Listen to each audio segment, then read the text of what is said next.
Les dons qui sont en nous. Où sont ces cadeaux? C'est quelque chose que nous avons déjà abordé dans ce cours, que les dons sont en vous. Je dois me tenir sur des orteils pentecôtistes. J'ai entendu des pasteurs pentecôtistes enseigner que les dons ne sont pas en nous, et c'est là qu'il y a un malentendu. Dans beaucoup de réunions pentecôtistes, dans les premières années, disons il y a 50, 70 ans, l'atmosphère était remplie du Saint-Esprit, et les gens bouillaient et faisaient des choses, disaient des choses, Alléluia. Puis plus tard, lors de la réunion suivante, rien de tel ne s'est produit du tout. C'était comme s'ils ne pouvaient pas prophétiser, ils n'étaient pas capables d'opérer dans ces dons. Ils ont senti qu'ils devaient attendre, jusqu'à ce que le Saint-Esprit se manifeste dans cette réunion avant de pouvoir se déplacer dans les dons. Ils ont oublié que le Saint-Esprit était là. Le Saint-Esprit est en nous. Nous avons reçu le baptême. Nous avons le Saint-Esprit. Et les dons viennent avec le Saint-Esprit. Ce sont les dons du Saint-Esprit. Et donc, les cadeaux sont là aussi. Quelle était la consigne? Si ce n'est pas vrai, pourquoi avons-nous été chargés de remuer les cadeaux? Si vous n'avez pas de cadeau, vous ne pouvez pas le remuer. C'est une consigne différente.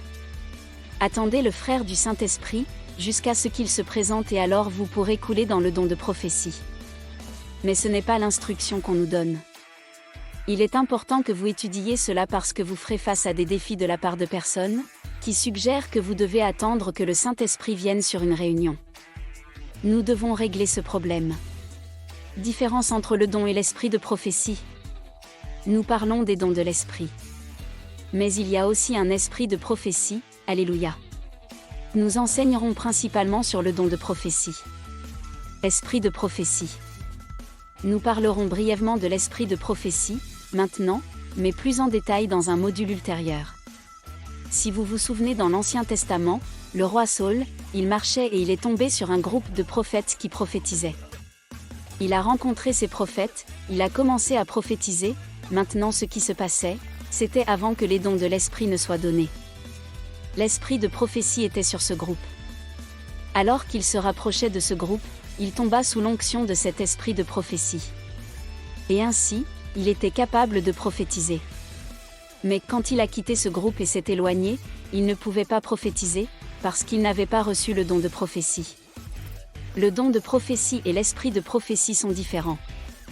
C'est ma compréhension, que l'esprit de prophétie travaille avec un prophète quintuple ministère. Un esprit de prophétie travaille avec lui, pour créer une atmosphère dans laquelle il est plus facile pour les gens d'entrer dans les dons spirituels, et plus particulièrement la prophétie. Afin que vous puissiez développer le don de prophétie, dans cette atmosphère. Ils sont déjà agités par l'esprit dans l'atmosphère pour entrer dans la prophétie. Fleuve de la prophétie. L'un des moyens qui peuvent fonctionner est que vous pourriez avoir une rivière de prophétie. Donc, l'une des choses que nous faisons pour le démontrer, c'est quand nous avons prié en esprit. Je demanderai s'il y a quelqu'un qui a une photo? Quelqu'un qui a une parole prophétique? Nous aurions normalement un groupe de personnes qui viendraient au front, et un par un, ils partageraient leur prophétie. Eh bien, c'est comme un fleuve de prophétie qui coule dans l'Église. Des ministres révolutionnaires. D'après ce que j'ai vu, si vous pensez aux navires appelés brise-glace. Navires brise-glace, ils ont une coque très solide. Ils iront dans des situations où la mer est gelée, s'il s'agit d'une voie de navigation où ils doivent la garder ouverte, le brise-glace entrera et brisera la glace. Les autres navires arriveront derrière et suivront le brise-glace à travers le passage qui a été créé. Et donc, c'est avec les dons spirituels, pour ouvrir l'atmosphère spirituelle, nous avons besoin de brise-glace. Nous avons besoin de personnes capables de briser les atmosphères ouvertes, et donc un prophète a tendance à être capable d'entrer dans une situation. Reconnaître ce qui fonctionne dans ce domaine, ou même dans cette église. Il commence à lier les obstacles spirituels. Et commencer à prophétiser ensuite. Commencer à déclarer des choses. Et changer l'ambiance. Ils font cela parce que l'esprit travaille avec eux. Dans cette atmosphère, le don de prophétie peut être transmis à d'autres personnes. Maintenant, quand ce prophète partirait, l'esprit de prophétie irait avec lui. Les gens doivent maintenant opérer uniquement avec le don de prophétie, Jusqu'à ce qu'arrive une situation où ils comprennent comment opérer et développer l'atmosphère. C'est un aspect que nous allons approfondir lorsque nous cherchons à créer une atmosphère dans laquelle le Saint-Esprit peut opérer. Alléluia. Il est important que nous réalisions que ces dons sont en nous, alors nous pouvons commencer à les éveiller. Il y a une révélation là-dedans et vous ne vous en rendrez pas compte tant que vous n'aurez pas parlé à quelqu'un qui ne croit pas que les dons sont en nous. Et donc, vous aurez besoin de connaître ces Écritures, afin que vous puissiez les utiliser comme preuve biblique. Saint-Esprit manifesté comme une colombe. Maintenant, nous avons déjà parlé de la façon dont le Saint-Esprit est venu comme une colombe. Il y a 2 ailes, et on voit qu'il y a des rémiges. Il y avait 9 plumes de vol sur chaque aile. Il y avait les dons de l'Esprit et il y avait le fruit de l'Esprit, le charisme et le caractère. Les 2 ailes du Saint-Esprit. Nous avons parlé du fait que les oiseaux ne peuvent voler droit que lorsqu'ils ont 2 ailes, alléluia. Dans nos ministères, nous voulons être comme un oiseau qui a 2 ailes. Nous devons être quelqu'un qui permet à nos dirigeants d'église de développer ce caractère divin dans notre vie. Maintenant, les dons de l'Esprit ou les charismata comme les Grecs les décrivent, il y a 3 groupes. 3 cadeaux de révélation sont aux paroles de sagesse, aux paroles de connaissance, au discernement des esprits. 3 cadeaux de pouvoir sont aux dons de la foi, au faire des miracles, aux dons de guérison. 3 l'énoncé ou les dons inspirants sont aux prophéties, aux diverses sortes de langues et aux interprétations des langues. Et ce sont les 3 sur lesquels nous travaillerons dans ce cours de 6 semaines. Plus tard, lorsque nous ferons un cours plus approfondi et que nous examinerons les dons de pouvoir, je vous montrerai des vidéos de l'évêque Cotet opérant dans l'accomplissement de miracles et de guérison. Vous verrez des personnes sourdes être guéries, des infirmes se lever de fauteuils roulants, alléluia. Parce que nous avons des séquences vidéo réelles de nos voyages à travers le Ghana, alléluia. La méthode que nous avons utilisée pour transmettre les dons spirituels et les développer a été de nous concentrer sur ces dons d'expression. Nous avons récemment prié pour recevoir le baptême du Saint-Esprit, avec le don de la prière en langue et l'interprétation des langues. Différentes sortes de langues. Nous devons expliquer les divers types de langues. Lorsque nous prions en langue, nous parlons une autre langue que notre langue maternelle. Nous ne comprenons pas ce que nous disons. Il existe de nombreuses langues différentes des hommes et il y a une langue des anges. La plupart des chrétiens n'ont qu'un seul langage spirituel, mais certains en développent plusieurs. Il y a beaucoup de chrétiens qui ne comprennent pas la prière en esprit. Notre langage de prière est différent d'un message en langue qui vient lors d'une réunion collective. Nous devons voir la différence, parce qu'il y a certaines directives en termes de travail avec un message en langue, qui ne s'appliquent pas lorsque vous priez dans votre langue spirituelle. Divers types de langues se réfèrent au moment où nous sommes dans une réunion d'église. C'est une réunion de croyants, et quelqu'un est inspiré pour se lever et prier dans l'esprit, priant en langue assez fort. Cela peut durer quelques minutes, puis il se rassoit, quelqu'un d'autre dans la réunion a reçu l'interprétation des langues et il se lève et il donne cette interprétation. Maintenant, la Bible dit que c'est la même chose que le don de prophétie.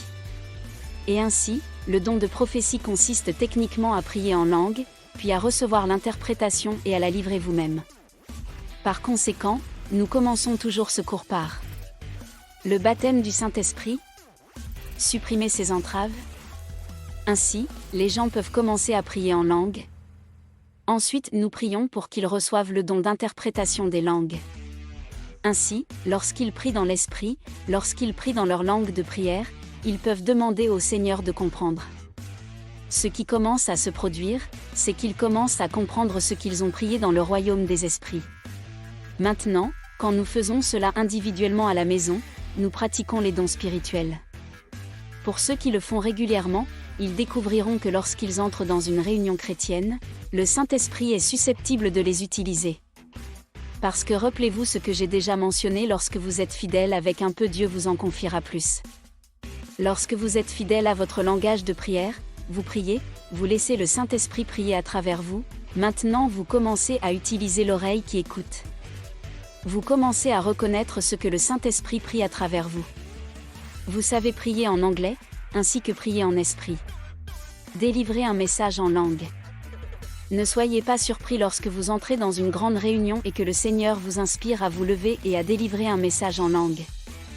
L'une des contraintes est que s'il n'y a personne dans cette réunion qui a le don d'interprétation, vous devez rester silencieux. Si vous avez le don d'interprétation, cela signifie que vous n'avez pas à rester silencieux, car vous pouvez délivrer les langues et vous pouvez également délivrer l'interprétation. Maintenant, c'est la même chose que la prophétie.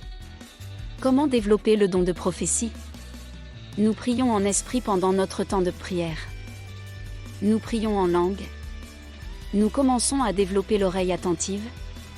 Nous commençons à entendre ce que dit le Saint-Esprit. Nous le prions en notre langue maternelle. Comment cela nous aide-t-il ? Nous sommes compréhensifs. Nous pouvons prophétiser. Nous pouvons changer notre vie. Nous pouvons donner des conseils aux gens. Nous pouvons donner des conseils parce que nous recevons des instructions du Saint-Esprit. La sagesse du Saint-Esprit. Nous exerçons ces dons et vous constaterez que la Bible dit que les dons spirituels se développent en raison de l'usage. Au fur et à mesure que vous êtes fidèles, Dieu commence à vous donner plus d'occasions de le faire, devant de plus grands groupes de personnes. Par conséquent, vous pouvez commencer à servir. Vous pouvez le faire de deux manières. Vous pouvez prier dans l'esprit et donner l'interprétation. Vous pourriez prier dans l'esprit ci-dessous et découvrir que vous avez le don de prophétie. Plus vous le ferez, plus vous constaterez que vous entrez simplement dans le don de prophétie. C'est ainsi que nous aidons les gens depuis 15 ans à développer les dons de l'esprit. Comprenez qu'il y a un processus. Si vous ne croyez pas qu'il existe un processus, si vous croyez simplement que lorsque le Saint-Esprit apparaîtra, vous serez capable de faire quelque chose, alors vous pourriez attendre un certain temps jusqu'à ce que le Saint-Esprit visite à nouveau votre Église. Et malheureusement, c'est ce qui s'est passé avec beaucoup d'anciennes églises pentecôtistes qui sont maintenant fermées. Ils sont vides. Ils sont toujours assis là à attendre quand l'instruction le leur dit très clairement. Attiser les cadeaux, attiser les flammes, c'est notre responsabilité, Dieu vous a donné ces cadeaux. C'est à vous de vous assurer que vous continuez à y travailler. C'est à vous d'être pointu. C'est à vous de sortir quand vous avez l'occasion de livrer ces cadeaux. Au lieu de rester assis sur la chaise, timide et effrayé de se lever et de dire quelque chose, Alléluia, nous devons surmonter cela. C'est le processus et maintenant, nous arrivons à l'heure de la prière. Maintenant, je vais prier pour la transmission des dons spirituels. Vous pourriez vous toucher le cœur, l'épaule, la tête, juste comme un acte de réception d'Alléluia. Si nous étions là en personne, nous pourrions mettre la main sur vous. Bien que je ne le fasse pas très souvent, j'ai tendance à transmettre par prophétie, par décret. Ainsi, nous ne sommes pas limités par la distance. Père, nous demandons la transmission des dons spirituels du Saint-Esprit à chacun ce soir lors de cette émission au nom de Jésus. Nous parlons de la transmission de ces dons en ce moment, recevez ces dons de semence dans votre esprit.